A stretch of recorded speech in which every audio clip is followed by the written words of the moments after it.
bê nỉ bao luôn bê à gì Cắt tốt chân hả mà? cái trang mà công cái trang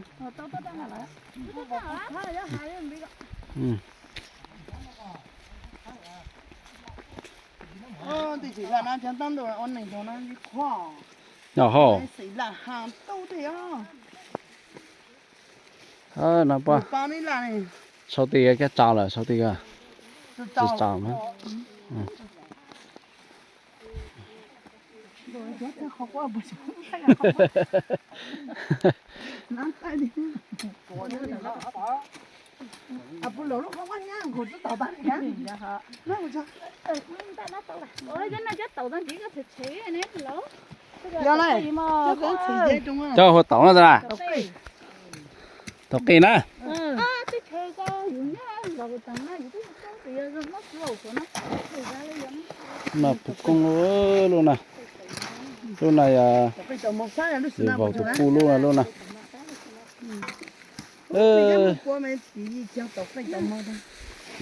cho lại nè thì liệu bỏ nó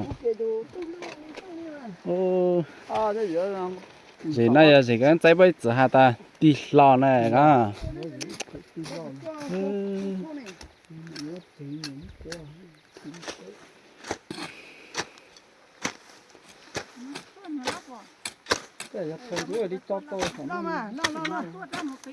hắn là thấy gì lá à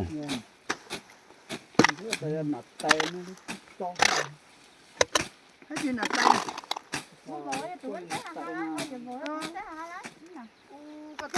cái này ta có cho tí nữa không chả ồ nha nha nha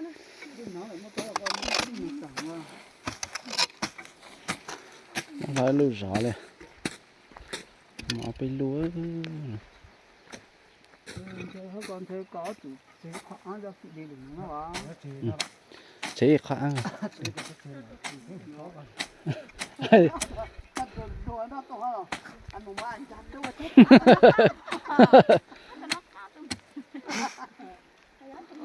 Nó chỉ bao nhiêu nó để, chỉ chế qua rau lại ao được à? Cái có chảo dầu lá.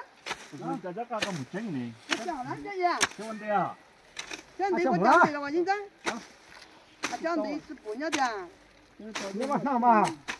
À, giờ chắc là tao mình tính là chắc thôi. Giờ chắc là mình chậm muốn tính à. Chậm một lá. Ê, chúng ta làm bên đó có, cho chừng cái đó. thủ ăn cái gì chơi được đi tụi đi rồi nhá Tụi có cái chảo tụi có mỏ đâu mà. Nó. Tao cho chảo tụi nó mỏ mà. Má, mẹ. Có tụi có mỏ đâu, chảo. Xong tới rồi. Tao mỏ. lên mà Có mỏ.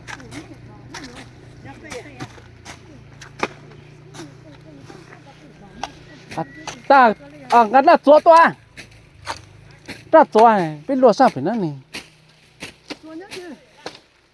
chúa tụi càng to hơn